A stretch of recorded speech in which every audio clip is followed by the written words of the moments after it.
Bom, agora a gente vai falar um pouquinho sobre algumas propriedades. Coloquei 3 propriedades sobre as progressões geométricas que a gente precisa saber aqui por enquanto, tá certo? Então vamos lá. Vamos falar de 3 termos em PG, uma maneira especial. Como a gente tinha para PA, eu vou fazer em PG também. Então tá, para 3 termos em PG, se eu chamar o termo do meio de x, o sucessor é x vezes essa constante e o antecessor é x sobre a constante, tá certo? Então, nesse meu caso aqui, eu vou dizer que a razão desta PG é C, ok?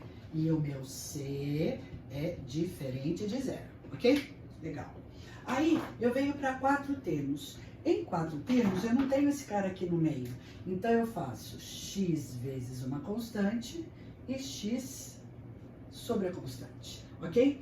Então, eu percebo que para eu sair deste termo e vir para o próximo, eu tenho que multiplicar por x ao quadrado. Desculpa, por m ao quadrado, ok?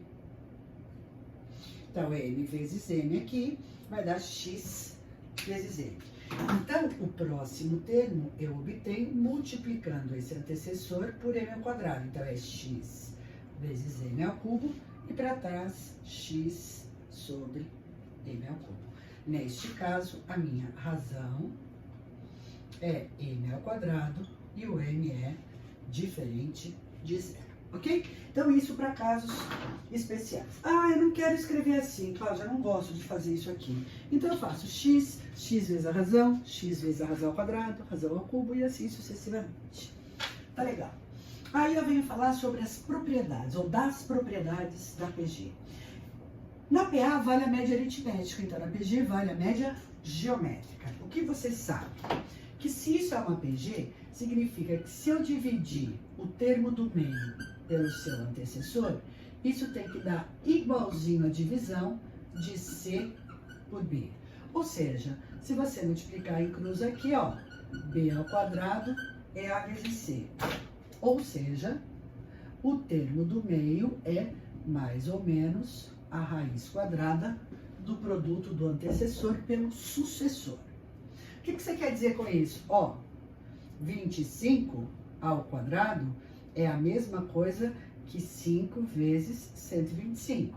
Tá vendo? Ó, a gente está relacionando com o 25 com o seu sucessor e antecessor.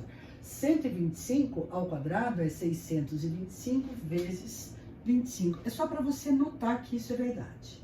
Tá legal? Então, tenho aqui falando sobre a média geométrica.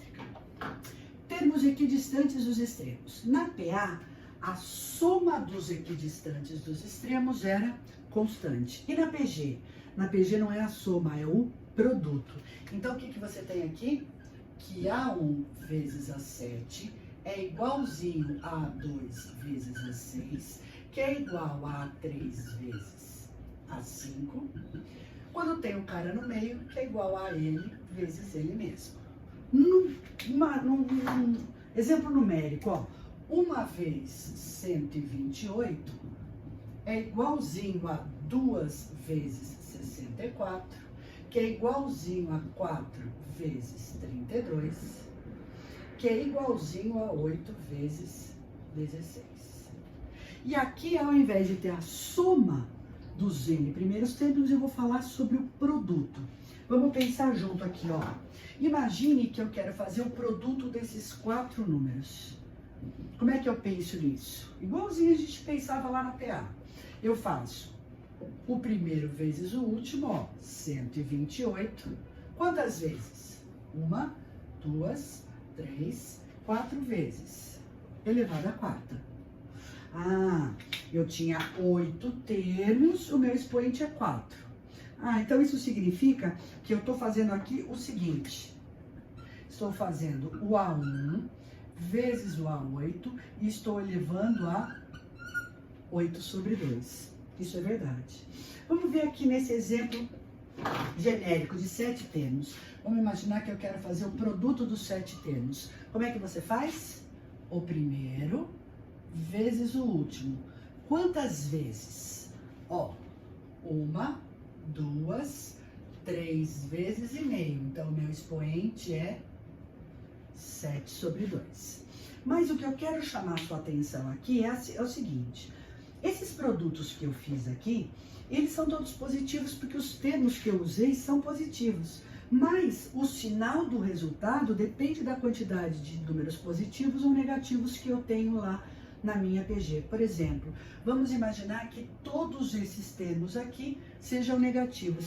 Se você, sem fórmula nenhuma, se você for multiplicar um pelo outro, o resultado dá negativo. Então, a fórmula que eu tenho aqui para você é o seguinte, ó.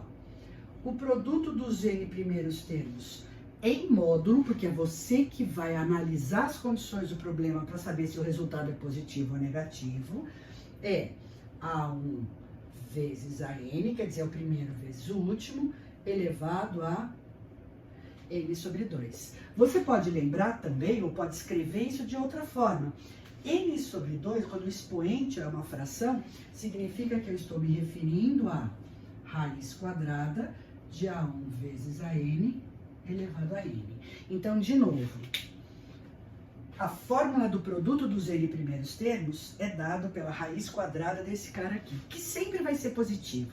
Então, quando eu for dar a resposta para o produto dos termos, eu preciso ver quantos positivos e quantos negativos eu tenho para dar a regra de sinais. Tá legal? Então, cada exercício tem o seu sinal.